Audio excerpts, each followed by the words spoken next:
heat of the moment. Chapter summary. Ladybug and Chat Noir's opportunity to talk finally comes when the supervillain, Dr. Quack appears, but first, he needs to be stopped before he captures and operates on any innocent and perfectly healthy citizens. Puns are thrown left and right, and both Ladybug and Chat Noir get a good laugh at each other's expense. Afterwards, Ladybug and Chat Noir have their talk. Ladybug sees a side of Chat Noir that he's never shown before, and then hears a confession that he's wanted to make for a long time. And then, Ladybug discovers just how powerful a single kiss can be. Friday, September 2nd. Marinette couldn't remember looking forward to school this much before. It added spring to her step the next morning knowing that Adrian would be there, sitting one row down and one seat over from her, just like in their middle school days.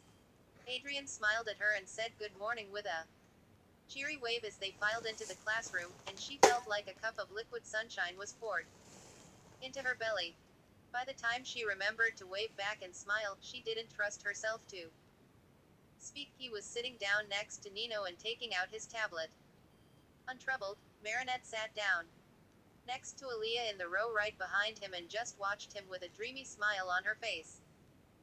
She might have been able to spend the whole morning free from worrying about the talk she had to have with Chat Noir the next time they met, but it seemed the universe had other plans. Halfway through math, Alia's alert went off on her phone, signaling that the press was reporting live at the scene of something big, usually a supervillain on the rampage. Ignoring the scowl of disapproval the teacher sent her way, Aaliyah stood up in her seat, leapt over Marinette's legs, and tore out of the classroom yelling, off to record Ladybug. See you all. Whenever. The classroom erupted in excitement, and the teacher struggled to get everyone to settle down so he could resume lecture. In the commotion, Marinette slipped out and headed straight for the girls' bathroom to transform. Tilda. After taking to the rooftops, Ladybug flipped open her yo-yo to view Alia's live stream on the Ladyblog. Aaliyah was sure to be heading straight for wherever the press was reporting from, and Ladybug hoped she could track her to the supervillain's location and keep her best friend out of trouble.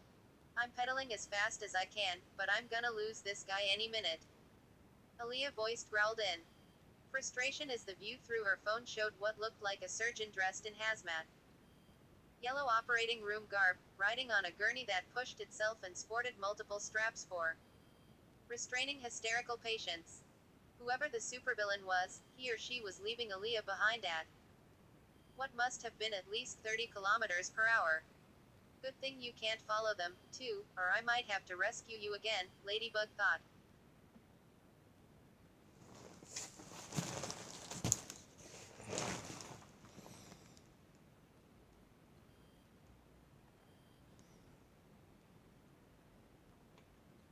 Dryly.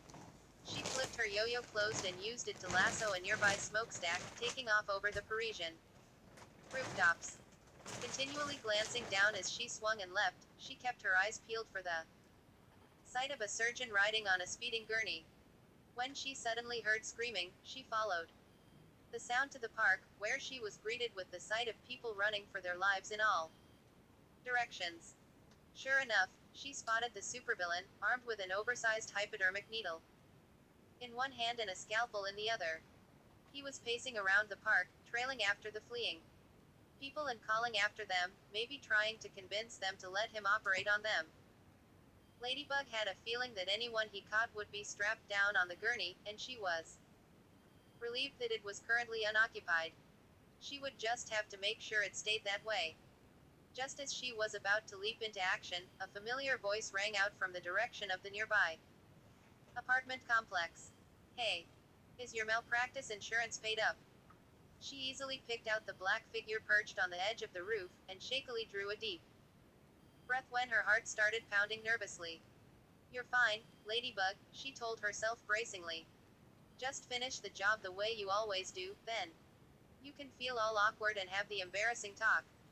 Ladybug then realized that her hearing must be better than the supervillain's, because he didn't react to Chat Noir's taunt at all. Maybe one of them could sneak up on him. But where was the Akuma hiding? In the syringe? In the scalpel?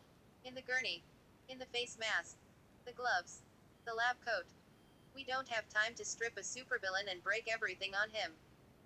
How are we supposed to know which object to grab? Chat Noir dashed along the edge of the roof on all fours and leapt onto the roof of college. Francois Dupont to get closer to the scene. Ladybug hoped he wouldn't do anything impulsive. Just yet. They needed a plan. Then, her eyes landed on the gurney again, the gurney with restraining straps. Ooh, how convenient. Now knowing what they needed to do to beat him, Ladybug dropped gracefully down from her perch and whistled to catch the supervillain's attention. I don't think it's proper practice to operate on patients outdoors, she called, standing with her hands on her hips. As soon as he caught sight of her, the supervillain spread his arms out in surprise. The sunlight, reflecting off his headgear, made it difficult to make out his facial features. Oh, my poor, dear, girl, he cried dramatically. You have the most serious case of ladypox I've ever seen. Before she could say a word in her defense, she was startled by the sound of Chat Noir bursting into uncontrollable laughter. She almost didn't recognize his voice, having never heard him laugh so hard before, but sure enough, she tracked the sound to the sight of Chat Noir hugging himself around the middle and swaying in place as his knees threatened to buckle under him.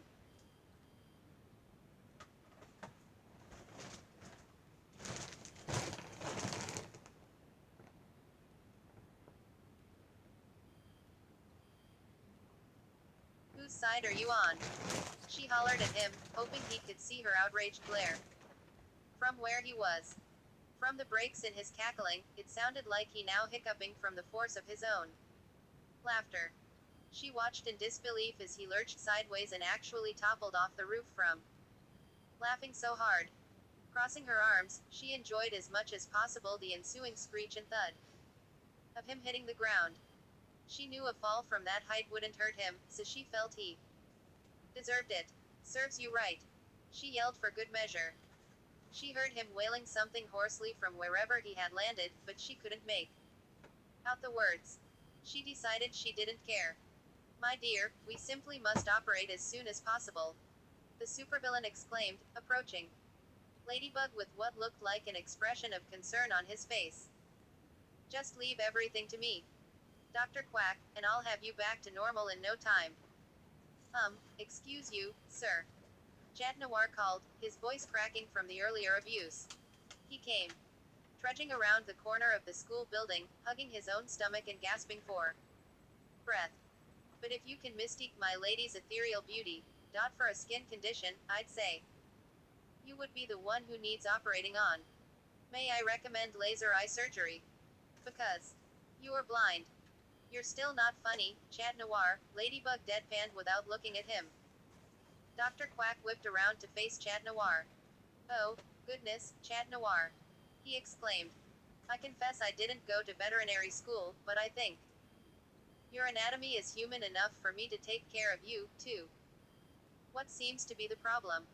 Hey, you're the one who just admitted you're a quack, Chat Noir shouted back, pointing an accusing finger at the approaching supervillain. I'd bet 2,000 euros you got akumatized cuz you lost your medical license. He started backing up as Dr. Quack got closer, and Ladybug took the opportunity to look for the perfect moment to lasso him with her yo-yo and possibly force him down on his own gurney. Dr. Quack put his tools away in his pocket and snapped his fingers. The gurney suddenly zoomed to his side and Dr. Quack mounted it like a horse. You know, cats live longer and happier lives if they're spayed or neutered. She couldn't help it. Ladybug burst out laughing. Chat Noir's gaping look of mingled outrage and horror was just too hilarious. You stay the hell away from me, he shrieked at Dr. Quack, grabbing his own tail and holding it protectively to his chest as he turned around and tore off down the street yelling in terror. Dr. Quack raced after him on his gurney, swerving dangerously around cars and pedestrians. Wiping tears of laughter out of her eyes, Ladybug took to the rooftops again and went after them. Chat Noir used his staff to propel himself up onto another line of buildings, obviously counting on the fact that gurneys couldn't go up walls.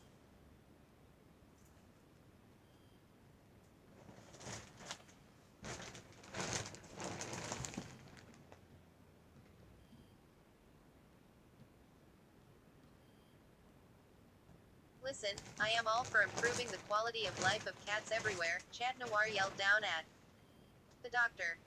But if you deprive me of the ability to have kids someday, you will be committing a crime against the human race. I owe it to the next generation to pass in my genes. Is this guy for real right now? She wondered.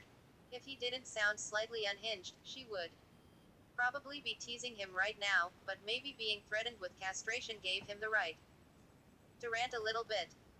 Besides, she supposed it would be a shame if the next generation was short by 2 or 3 young people as attractive as Chat Noir because he couldn't help make them. Don't continue the train of thought, Ladybug. With Dr. Quack still distracted by a very offended cat boy, she figured it was now or never. Maybe her yo-yo would be enough to get the doctor restrained enough to force him down, but she decided to play it safe. Lucky charm. A red and black spotted hospital gown fell into her arms. Okay, very thematically appropriate, but she scanned her surroundings, assuming that throwing it over Dr. Quack's head would be too straightforward. She spotted a mannequin in the window of a nearby boutique, and an abandoned shopping cart around the corner in an alleyway, and it all clicked into place. Dashing into the boutique and stripping the mannequin of the trench coat and hat it was modeling. She dressed it in the hospital gown and carried it outside. She stood it up in the shopping cart and tied it into place with her yo-yo. Bringing the other end of her yo-yo with her, she ran past Dr. Quack, drawing his attention. Dr. Quack, help! She cried. There's a sick lady chasing me. 2 seconds later, the mannequin rattled by, pulled along in the shopping cart by her yo-yo. Just keep running, Ladybug. I'll have her restrained. Dr. Quack came racing after her on his gurney. Ladybug skidded to a halt and backflipped over him. Dr. Quack crashed into the shopping cart, tackling the mannequin to the ground. Ladybug bound him to the mannequin, which immobilized him completely, including his arms and hands. She then shoved the both of them onto the gurney and strapped them into place, with the doctor on top. She stood waiting patiently as Chat Noir caught up with them. Well, well, well. Chat Noir drawled, grinning maliciously. How the tables have turned. You were more than a little ridiculous, but he did traumatize you a little bit, Ladybug said sweetly. So, I figured I'd let you do the honors. I'm touched, my lady, he said, beaming at her. He turned and leered down at Dr. Quack, grinning evilly. Hold still now. This won't hurt a bit. Somebody's nursing a bit of grudge, she thought, smirking. Cataclysm.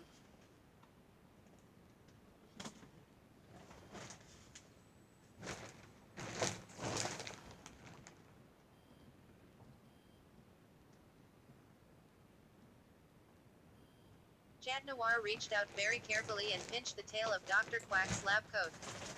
It turned black and dissolved away, along with all of the tools inside it except for the scalpel, which remained intact, though just barely, until Ladybug flicked it with her finger. It dissolved into dust, giving up the Akuma that had been hiding within. No more evildoing for you. Opening her yo-yo and throwing it with practiced ease, Ladybug captured the Akuma and tapped the top of her yo-yo after catching it to release the purified butterfly. To her surprise, however, it emerged from her yo-yo pastel pink instead of white and sparkling like it was covered in glitter. Before taking to the sky, it fluttered around Ladybug curiously like a moth drawn to a porch light. Then, after a moment, it took off, flying away to wherever free butterflies went. Whoa. Chat Noir followed the butterfly with his eyes. That's different. What did you do? I don't know, she said, also watching the butterfly disappear from sight. It was acting like it was attracted to me. Well, I mean, I wouldn't blame it if that was it, but why, exactly? I captured it and debilized it the same way as always, she said, choosing to not acknowledge his first comment. And I don't think there was anything unusual about the supervillain, either. Do you think it has something to do with the way I used Cataclysm? No, I don't. Oh. She exclaimed suddenly. Oh, no, she groaned. What? What's wrong? Chat Noir asked, concerned. I think it's because, she hesitated, glancing nervously at him. It's because of the mating cycle. There was a moment of silence. Ladybug's miraculous beeped its 3-minute warning in her ears, and Chat Noir's beeped its 4-minute warning. Well, I guess that answers the question I was gonna use to start the conversation, Chat Noir remarked. I was going to ask if you got the same lecture from your Kwame that I did from mine. I did, and I know, we should talk about it, but first, I need to feed my Kwame. You've got an extra minute on me, so can you look after our doctor? Will do, he said, nodding.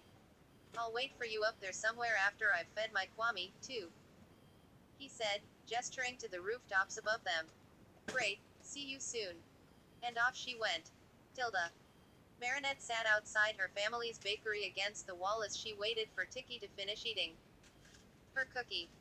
She was hugging herself around the knees, trying to figure out how this conversation with Chat Noir was going to go. I'm really nervous, Tiki, she whined. I don't know how I'm gonna do this. It's so embarrassing.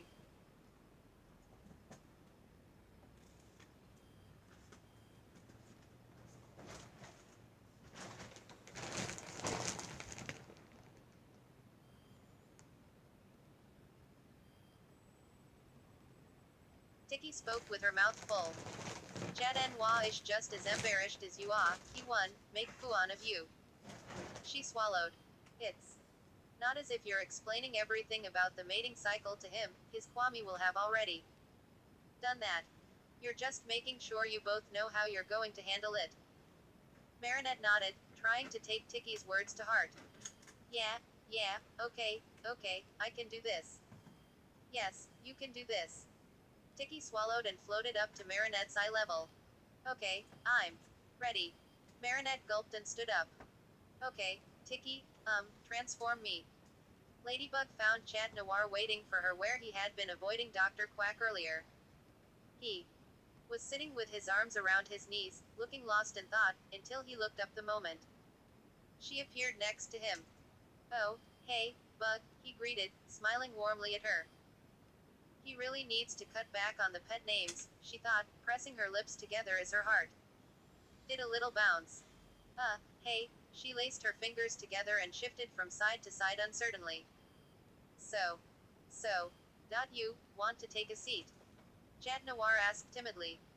Ladybug bit her lip, hesitating, and then sat down next to him with about an arm's reach distance between them. For a while, neither of them said anything or looked at each other. So, Ladybug finally spoke, glancing at Chat Noir out of the corner of her eye. How are you feeling? Chat Noir grimaced. He knew what she was getting at. Just about the same as always, pretty much normal, he answered, shrugging. He glanced at her. You. Same. She hedged, clenching her jaw. Well, she winced. Hearing from my Kwame. What the cycle is going to do to me was, let's just say it was a shock. Yeah, same here, Chat Noir admitted, nodding. I try not to think about it, but that just makes me think about it more, and she shook her head hopelessly. I'm horrified at the idea that this spell could get so powerful that I suddenly start feeling like that and wanting things and not being able to control myself. She was blushing furiously now, but she felt like finding the words to explain her feelings aloud to Chat Noir might help her feel better. And, who knew, maybe he could help reassure her. All of my thoughts and feelings, she paused, trying to find the words. They're all supposed to come from somewhere, you know. They're supposed to make some kind of sense.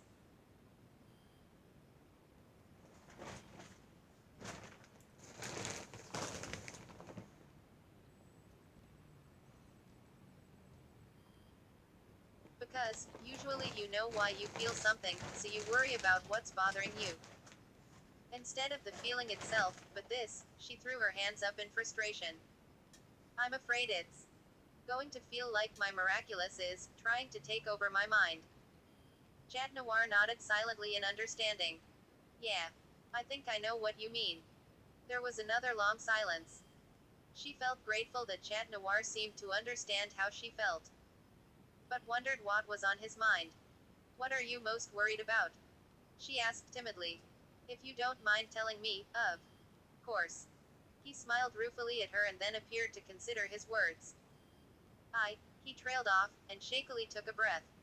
He looked so distressed she had the urge to give him a hug. She settled for putting a hand on his shoulder. He looked up in surprise, his brows still furrowed.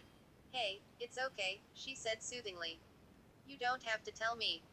Just remember we're a team. And we'll get through this together. Our partnership is too strong and too important to be ruined by something that isn't our fault. I wouldn't let you do anything to me that I didn't want you to, and I trust you to do the same with me, all right? He chuckled and smiled gratefully at her, patting her hand with his own. I know. I was going to give you permission to kick my ass if I do anything out of line, anyway. Just to be sure. His gaze fell to his feet.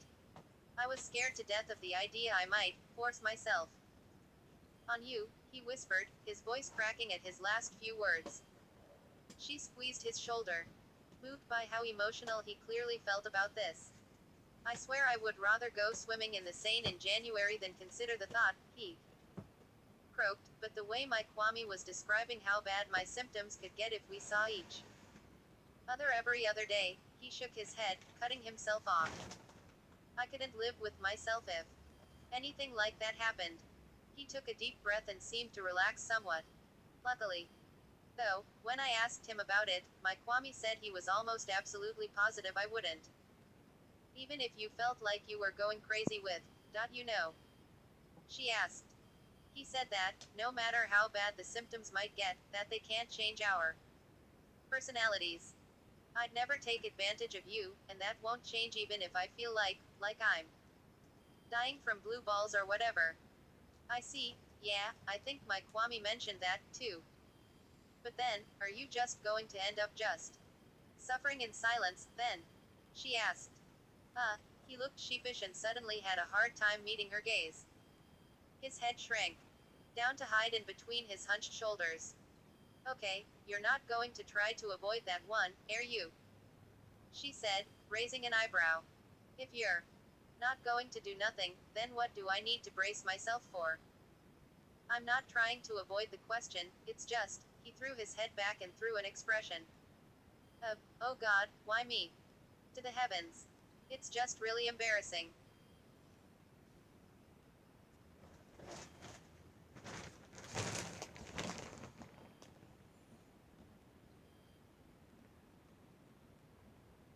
I know, she said sympathetically. But it can't be worse than anything I might have to endure. Actually, it can, he deadpanned. He forced himself to look at her. My Kwame said that, during the last week of the cycle or so, you're going to start smelling really sweet to me.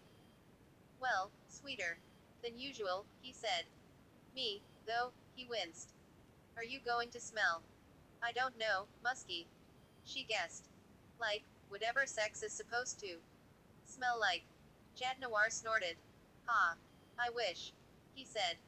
No, I'm gonna. He screwed his eyes shut and pressed his lips tightly together into a thin line. Ladybug couldn't help but lean toward him in curiosity. I'm gonna start acting like a cat, he forced out, his jaw stiff, opening his eyes again. Like a cat. In heat, my Kwame says. Ladybug's eyes bugged out, but she waited for him to elaborate. I'm going to develop a bunch of feline tendencies, as my Kwame put it, he said, making quotation marks in the air with his fingers.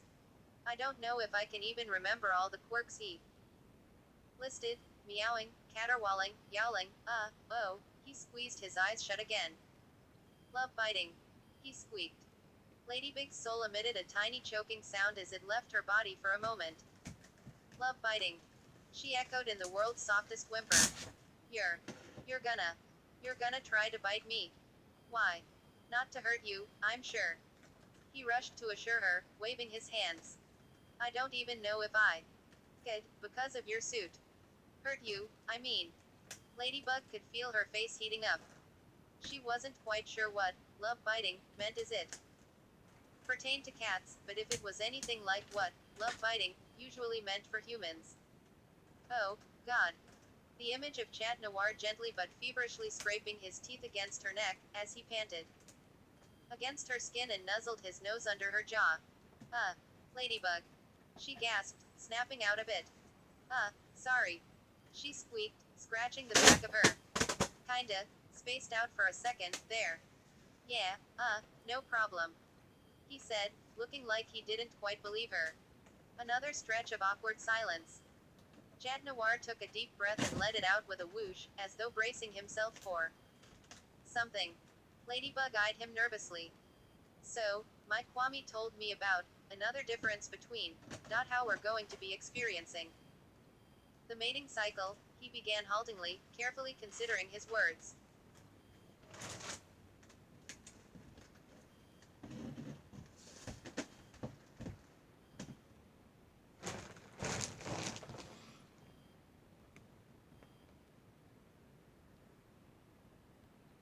I don't like your tone, she said slowly, leaning back away from him slightly.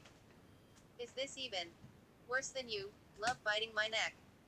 Chat Noir turned bright red and tried to withdraw his head between his shoulders like a turtle.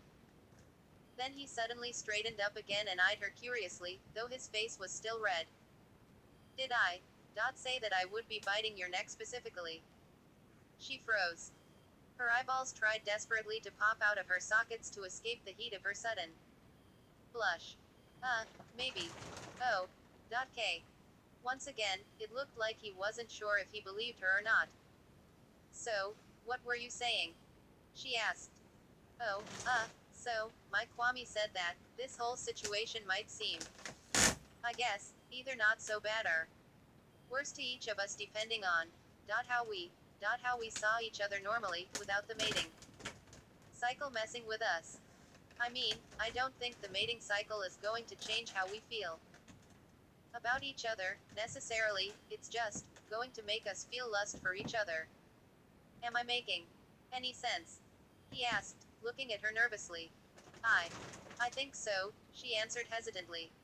You're you basically saying that the mating cycle won't make us fall in love with each other by itself, it can only make us feel sexually attracted to each other, which isn't the same thing. And if, hypothetically, one of us was already in love with the other, we'd still feel that way, and that might make the mating cycle not seem so bad, or worse, depending on how you look at it. And if we weren't in love with each other, we'd just feel horny for each other, without the love. And that might make it seem worse because it would be totally at odds with how we or they, or whatever normally felt about the other. Did I get all that right? Yeah, that makes a nice summary, actually, he said, managing an approving smile. So, here's the thing about that, he seemed to become really nervous again, and let his gaze fall again. Even though we know that love and lust aren't the same thing, we might forget that in the haze of the mating cycle if it gets bad enough. My Kwame didn't say this, he added, but I thought about it, and now I'm worried about it, because he looked off into space and gestured with his hands hopelessly. What if it basically makes me act like I'm slightly drunk? It's not just about what I might do, what if I said something that I would ordinarily keep to myself? I don't think that I would ever lie to you, even during the mating cycle, he added, glancing at her. I would still mean it, and believe it, but my timing might be all wrong, or the way I say it might be all wrong, or it might be hard for you to believe me because I would be under the influence of the mating cycle. You follow? Ladybug took a moment to mull over everything he had just said. I think so, she said slowly. You're worried you might say something or do something to make me uncomfortable. You wouldn't mean to, but you're worried how I might take it. Kinda, he said, dropping his gaze again and rubbing the back of his neck. It's just, he looked at her again and turned himself to face her. Ladybug blinked in surprise. I'm almost positive that, if I don't tell you now, I'll end up telling you at a bad time or in a bad way later when I'm not thinking straight. This isn't really the best time either, and I've been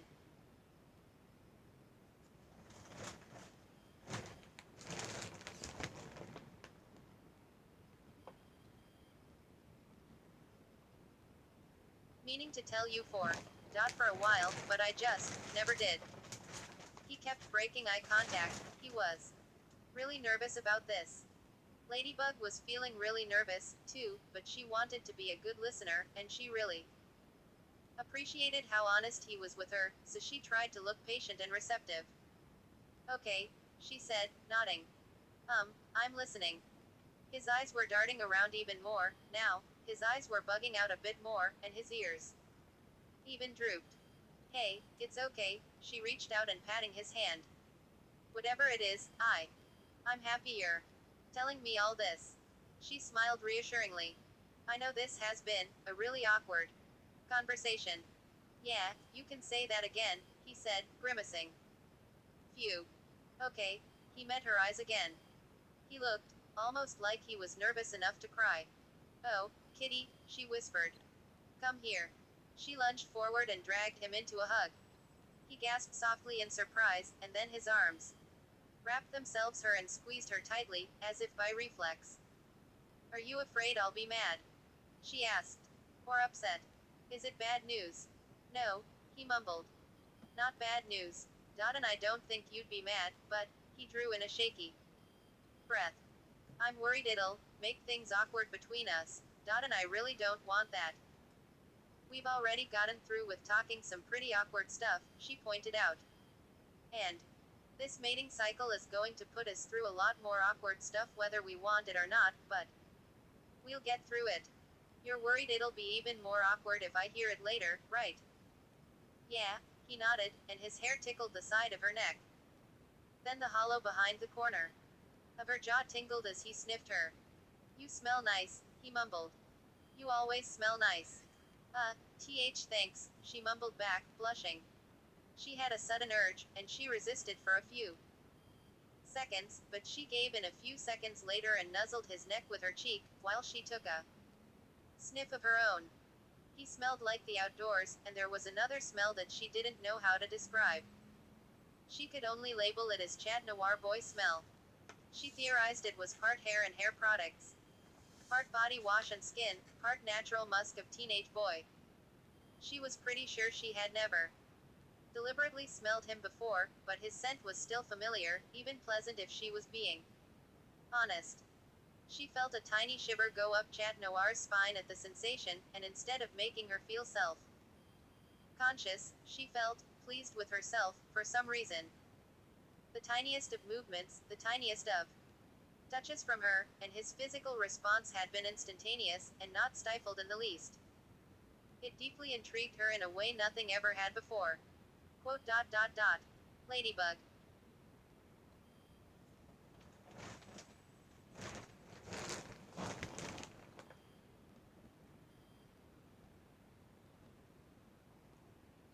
Chat Noir slowly and gently pulled back, his hands coming to rest on her shoulders.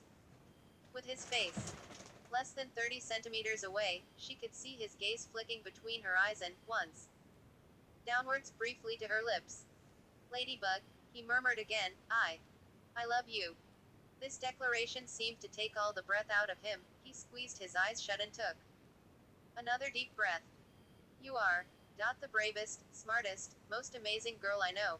And, from the day I met you, I've only fallen further and further in love with you with every day I've fought by your side. He paused to catch his breath again. Ladybug felt like her head was spinning. Saving Paris with you is always the highlight of my day, honestly, and so, whatever else I end up saying about how I feel about you during the mating cycle, no matter how sappy or cheesy it sounds, he glanced sideways, unable to hold her gaze for too long. He was blushing harder than she had ever seen him do before, and that it was so obvious to her was saying something, as his mask covered half of his cheeks. There really isn't any way I can think of that I could over-exaggerate how madly in love I am with you. So, if you end up, his voice was slowly sounding more and more awkwardly stiff and forced. Hearing a lot more than you ever wanted to know about what I think about you.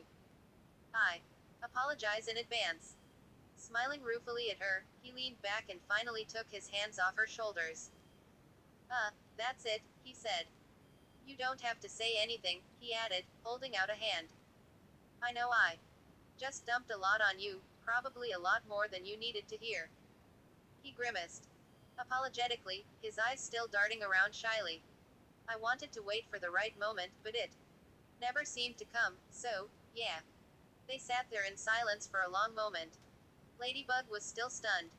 How could she have thought it obvious that he had a crush on her but still be caught by surprise by just how in love he had been all this time?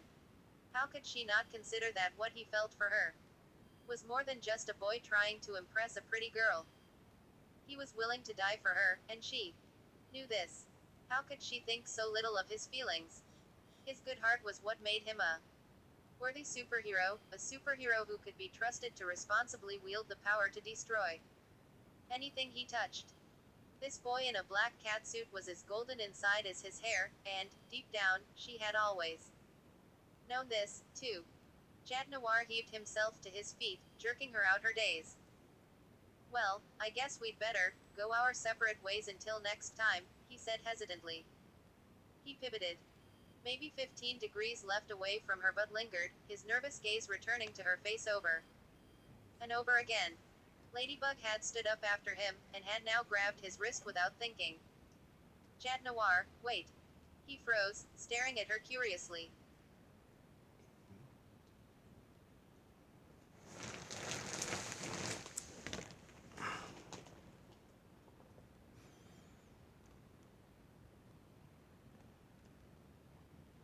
What?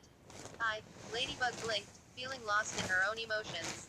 She wanted to say something, after hearing Chat Noir's heartfelt confession which had churned up a whirlwind of emotions in her. She really, really didn't want him to go, it felt like letting a great chance slip away. She searched his face for some clue to what she wanted, he seemed to be doing the exact same thing. Once again, his eyes flickered down to her lips, and her attention was instantly captured. She knew she felt what he was drawn to. You want to kiss me? She whispered. It was barely audible, but she heard him gasp as his eyes snapped to her face. He pressed his lips together self-consciously into a tight line. He glanced down at her lips again, and, just barely, nodded. There was a spark, and something inside her caught fire. She stepped closer, almost toe to toe with him, and thought she heard another intake of breath. He was spellbound, she realized, open and vulnerable and wanting. Her hand traveled up his arm to rest at his bicep, her eyes holding him prisoner. Kiss me, she whispered. His breath left him, she heard it, and she actually saw his cat's eye pupils dilate for a second. Slowly, so slowly she almost didn't notice it. His hand came up to hesitantly, tenderly cup her cheek. He tilted his head slightly as he gazed down at her, as if wondering briefly if this was really happening. She felt his other hand touch the side of her waist hesitantly, and then slowly, and gently, he wrapped his arm around her waist to scoop her closer by a centimeter. Then, she almost sensed rather than saw his face coming down to meet hers, and she craned her neck up to catch him, letting her eyes flutter closed at the last moment. Their lips met for 3, maybe 4 seconds, but time was a meaningless concept in that moment. It was gentle, and almost shy, with both pairs of lips relaxed but closed, no moving of heads, no urgent pressure. But Chat Noir's lips were warm and soft against hers, and his nose rested just next to hers, and his hand cupped her cheek so tenderly, and he held her so gently. Her heart fluttered excitedly, and a shiver traveled up her spine, and it was miraculous. And so when they naturally began to separate, she knew she wasn't done with him. She reached up from his arm to cup his jaw and beckon him back down, bringing her other hand up to press against the back of the hand he held against her cheek. Caught off guard, he accidentally ended up bumping his nose into Ladybug's. Neither of them were deterred, just a slight adjustment of angles, and he was kissing her again. She could feel more of his lips locked with hers, more open and even warmer and softer than they had felt before. Both of his arms were now wrapped around her waist to pull her closer, and her own arms had flung themselves around his neck. And then, Ladybug heard him, felt him, even moan ever so softly into her mouth, moan, and she felt like her whole body was glowing, her heart racing and burning like the flame of a torch. He was drowning in her, drowning with her in the heat of the moment, and it was complete and utter bliss. She had no idea how long that kiss lasted, or how they knew when to finally separate, but it might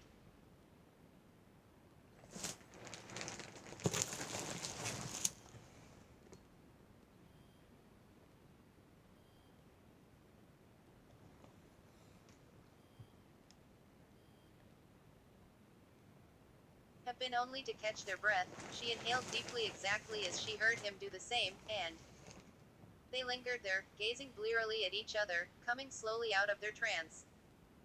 Chat Noir's hand came back up and stroked her cheek softly, his thumb brushing against her ear. She was reminded of the earring that was there, one of two miraculouses that had brought them together. And then, finally, she remembered why he had been about to leave in the first place. I forgot our Kwamis told us not to dawdle, she murmured, glancing down bashfully. Me, too, Chat Noir mumbled, blinking slowly at her. I'm probably gonna be forgetting that. A lot. Me, too, she thought to herself. She smiled shyly up at him, then suddenly frowned in confusion. She could hear a strange noise, a kind of quiet rumbling or whirring. It was soft and muffled, but it wasn't coming from far away, it sounded very close by. But they were alone up here. Ways WR. Chat Noir cut himself off and coughed to clear his throat. His voice had come out curiously distorted, like he had been speaking into the whirring blades of a desktop fan, though without the echo effect. Frowning, he beat a fist against his sternum, as if to dislodge something in his throat, but only looked confused and slightly worried. Ladybug pressed a hand against the center of his collarbone, just below the pit of his throat, and felt something vibrating. Leaning in very close, she tracked down the sound to somewhere above his Adam's apple in the back of his throat, and it hit her. Oh my god, Chat Noir, you're purring. What? He croaked. But I don't have, whatever it is that cats purr with. I have a human mouth. And throat. Well, somehow, you're still purring. She said gleefully. Remember what you said about you developing feline tendencies. This must be one of them. Chat Noir continued to look embarrassed for a moment, but then he seemed to cast his worry aside and relax. He smiled at her, still blushing from their kiss earlier. Ah, well, he sighed. I don't mind if it's just you who can make me purr, my lady. Ladybug blushed, or was she still blushing from their kiss? I don't either, she admitted. She looked up at him. Listen, I should probably let you go, but Chat Noir. She took a deep breath and gazed into his eyes, trying to untangle her thoughts. I'm happy to hear that you love me, Chat Noir, she stammered. I wish I knew how to tell you how I feel, she continued slowly, her gaze dropping shyly, because honestly, I don't really know. I don't know what to label them. She forced herself to look up at him again. I just know that I have them and that some of them are new, and they're complicated and confusing, and Chat Noir put a finger to her lips.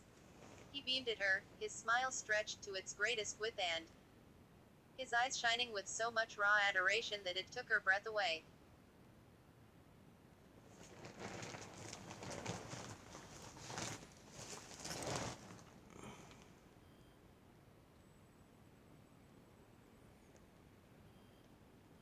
You don't have to know, he murmured.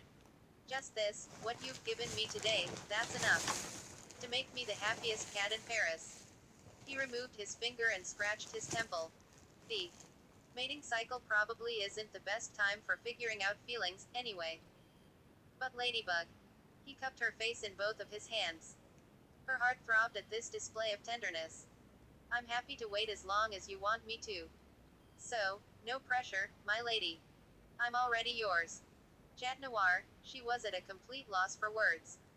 But, he took a shaky breath, and she thought she saw him consider leaning forward. If you keep looking at me like that, he whispered, his purring making his voice raspy, I won't be able to resist kissing you again. Ow. I feel like my heart has the hiccups. Telling me that doesn't exactly help me resist temptation, she finally said, but don't worry, I'm used to being the responsible one, she teased. Maybe I'll end up ruining that for you, he mused suggestively, letting her step back out of his embrace. We'll see, she said vaguely. She reluctantly took out her yo-yo and turned to head home. See you around, chat on. He waved as she leapt into the air and swung out of sight. See you next time, love bug, he whispered.